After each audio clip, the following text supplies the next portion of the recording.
يا السلام عليكم، إن شاء الله تكونوا بأتم الصحة والعافية. أن تأتي متأخرا خير من أن لا تأتي. هذا اللي عمله طارق عفاش.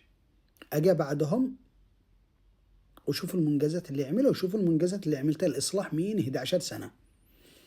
عمل 3 مطارات بدعم من الإمارات: مطار ميون، ومطار باب المندب، ومطار المخا. وعمل خط من المخا لداخل مدينة تعز، وزاد دعم تعز، وزاد دعم بمليار للقرحة حق مارب.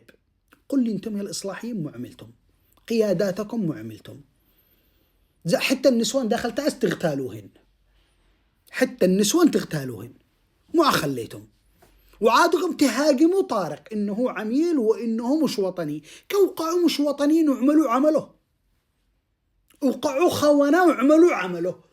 أنتم الوطنيين قتلتون إحنا، أنتم الوطنيين دخلتم بيوتنا، أنتم الوطنيين شليتم الطواق، شليتم الكباتات، شليتم الذهب، شليتم البيوت، شليتم الأراضي، سرقتم حتى البلاط سرقتوه، الأبواب قشعتوهن، الرخام الأسلاك قشعتوهن داخل تعز. هذا وأنتم وطنيين. الكهرباء لا الكيلو ب1000، بالمخب 320. اغتيالات عندكم، ميليشيات عندكم.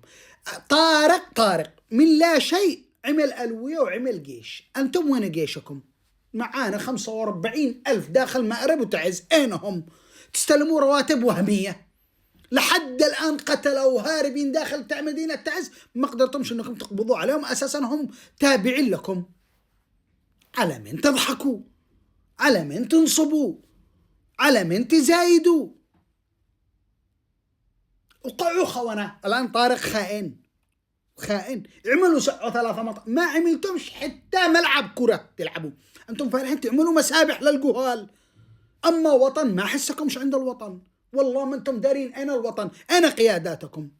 الآن لكان طارق شل المليار وقيمة ال3 المطارات وقيمة الشارع اللي من المخا لداخل تعز، عمل له مدينة سكنية داخل مصر ولا داخل تركيا ولا راح أوروبا ودع عياله وآله كلهم لأوروبا. إنه قياداتكم إنه الآن وطني.